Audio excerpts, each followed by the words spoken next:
Ehun urte ez dira egiten egunero, ez? Eta uste genuen, momentu aproposa zala dokumentala ateratzeko, eta, zuk esan duzun moduan, zornotzar moduan, oso harro gauz, eta, espero dugu, jendeari gustatzea dokumentala. Esatik etorri zinenean guri eskaintzen dokumental hau egitea, postasun handia. Azken baten pausak 20 urte baino gehiago egin ditu ja Zornotzan lanean, gauza hauek egiten. Beste esperientzia txiki batzuk beheukin dugu aurretik, bai ziklismoa, bai atletismoa, edo beste gauza batzuk, ezta? Eta orduan aukera hau guretzako izen da posgarria, oso polita.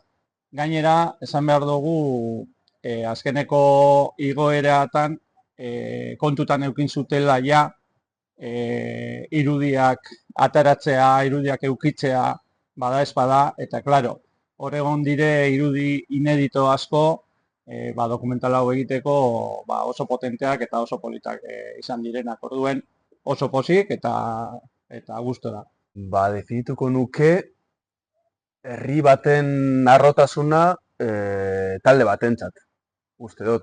Ez dakit, esaldi baten ezingo nuke labur bildu, baina uste dut dokumental honek dekon gauzarik bereziena da zelan islatzen duen herri eta talde baten arteko lotura hori.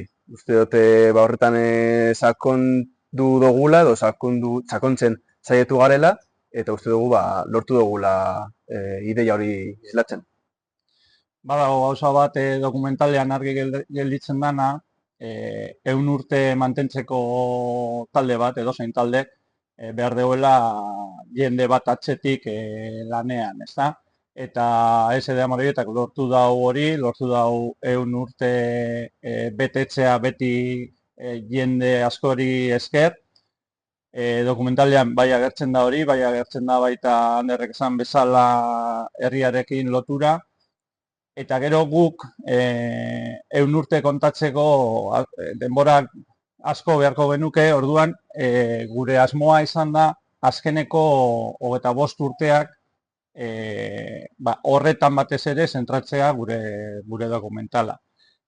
Azkeneko 25 urtetan gauza asko gertatu dira, eta bi igoera bigarren mailara gure herriko taldeak lortzea, berez badeko nahiko zentzua horretan zentratzea edo hori kontatzea, edo kontatu izana. Eta orduan pizka bat hortik doa dokumentala. Hori, bi egoera horrek dokumental propio bat izan beharko luke, edo izan halko luke, Hori da. Horregatik deko garrantzi hori. Urritzek badeko historiak, hainbat pertsona nagusi elkarrizketatu dugu, eta horrek anekdota txiki batzuk eman dizkigu, bat izan alko litzateke, zelan Urritzek hasiera batean, ezekola dutxarik. Orduan jokalariak bai joan ziren errekara partidu eta gero, arropa besopean eta errekara dutxetan, eta alde moduan Urritzeko barro hori edo zikinko hori garbitzeko. Ander gaztea da, eta berak seguramente ez dugu ekingo olako anekdota areagaz eta urritzegaz lotutako anekdotak, baina, nik bai badekoaz nire buruan, zenik jolastu izen dut hemen areagaz eta putzuekaz, eta orduen, nien agertzen evidentemente dokumentalean, baina jente askok aipatu aldeuz olako, eta jentearentzako, herriko jentearentzako, oso ezaguna izango dira, urritze eta urritze arezko urritzegaz loturiko hainbat eta hainbat anekdota. Jendeak dokumentalera, joaten bada aretora ikusiko dau oraindik ikusi ez diren irudiak, zelan igoeran barruko irudi horiek edo bestuarioko irudi horiek uste dute oso potentak direla, oso signifikatiboak, eta hortez gain, hainbat anekdota edo ikusiko dute. Bai, ez dut begitu, baina uste dut eguraldi txarra datorrela, Asteburu osoan egongo da Zornotza aretoan ikusgai, ganera doan da sarrera, eta nik uste dut, ba bueno, emozio puntu bat badokala dokumentalak oso gurea dalako, oso herrikoa dalako, herriko lorpenak agertzen direlako, eta, bueno, bai, animatzen dugu jentea gerturatzen eta disfrutatzen. Bueno, pues un orgullo muy grande, ¿no? Para Pausa, que somos una productora pequeña del pueblo, que llevamos muchos años haciendo cositas de este tipo, aunque es verdad que ya la dimensión de este documental, bueno, estamos hablando de un club con 100 años de historia, que en los últimos años además ha conseguido unos logros increíbles.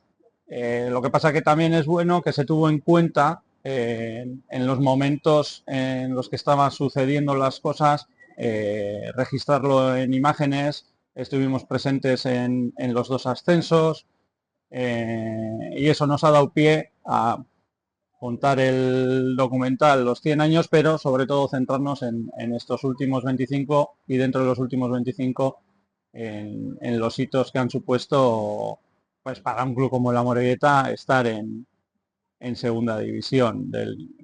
Es algo increíble. Entonces, para Pausa, que ya veníamos haciendo cositas más pequeñas, ¿no? Pues que hemos hablado otros años del ciclismo o del atletismo, pues esto ha sido un reto muy grande, muy importante y muy chulo, la verdad, un trabajo muy bonito.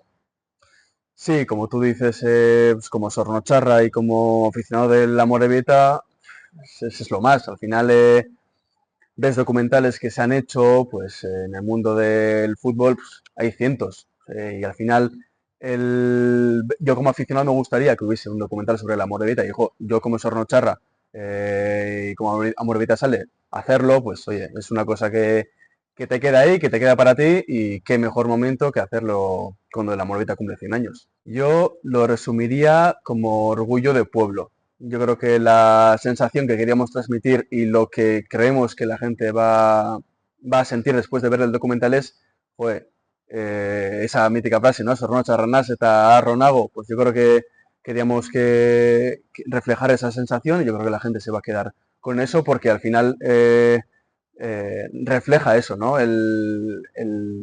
Lo especial que es este club, lo pueblo que es el Amorebieta y esperemos que a la gente le guste. Pues yo lo resumiría en Azules.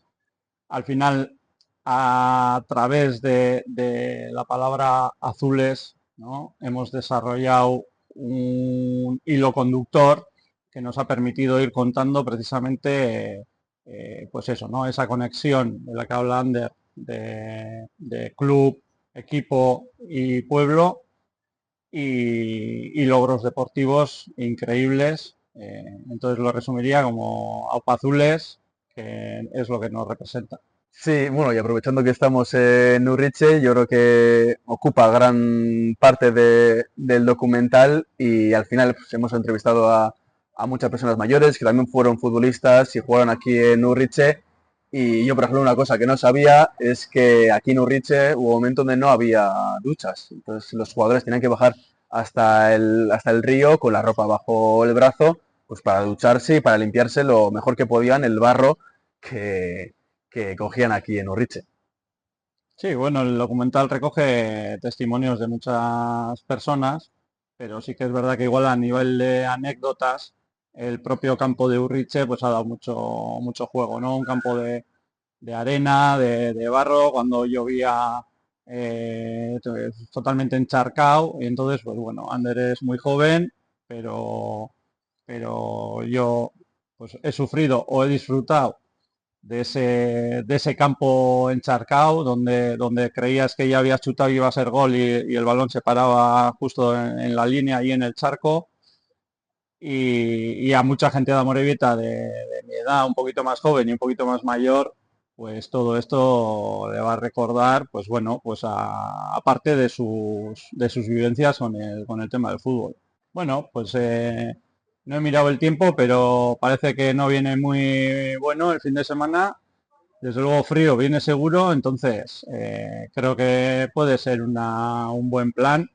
El documental va a estar en el Sornocha Areto todo el fin de semana, la entrada es gratuita y creo bueno, siendo de Amorebieta, se van a sentir reflejados y va a haber momentos de gran emoción porque la verdad que lo que el equipo y lo que el club ha conseguido, sobre todo en los últimos años, ha sido increíble, ¿no? Y entonces, pues ahí en una pantalla grande, ¿no? Pues va a estar representado y creo que va a ser emocionante.